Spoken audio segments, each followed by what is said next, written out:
Hi, Sunday evening. எனக்கு ரொம்ப நாளாவே மஞ்சூரியன் சாப்பிடணும்னு ஆசையா இருந்துச்சு. பட் வெளியே சாப்பிட பிடிக்கல. ஏன்னா குவான்டிட்டி ரொம்ப கம்மியாக தான் தருவா.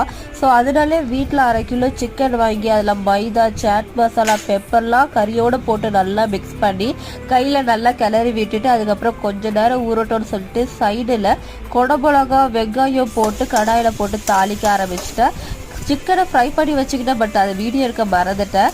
கடாயில் வந்து சோயா சாஸ், சில்லி சாஸை போட்டு நல்லா கலரி விட்டுட்டு திருப்பியும் லைட்டாக சால்ட்டு போட்டு டொமேட்டோ சாஸை நல்லா ஆட் பண்ணி வச்சுக்கிட்டேன். இதுக்காகவே கடையில் போய் தனித்தனியாக வாங்கிட்டு வந்திருந்தேன். எப்படியாச்சும் செஞ்சு சாப்பிடணும்னு சொல்லிட்டு பொரிச்சு வச்ச சிக்கனை நல்லா கிளறி விட்டுட்டு கார்ன்ஃப்ளவர் தான் கடைசியாக ஊற்றுவாங்க. பட் என்கிட்ட கார்ன்ஃப்ளவரே இல்லை. அதனால வந்துட்டு மைதால தண்ணி விட்டு நல்லா கலந்து அது மேலேயே அப்ளை பண்ணி நல்லா கிளறி விட்டுட்டு ஃபைனலாக அது மேலே சுகர் போட்டு நான் பாட்டு எடுத்து வச்சு சூப்பராக சாப்பிட ஆரம்பித்தேன். மறக்காமல் இந்த வீடியோக்கு சப்ஸ்கிரைப் பண்ணுங்கள், லைக் பண்ண மறந்துடாதீங்க. கமெண்ட் பாக்ஸில் மஞ்சூரியன் எப்படி இருக்குன்னு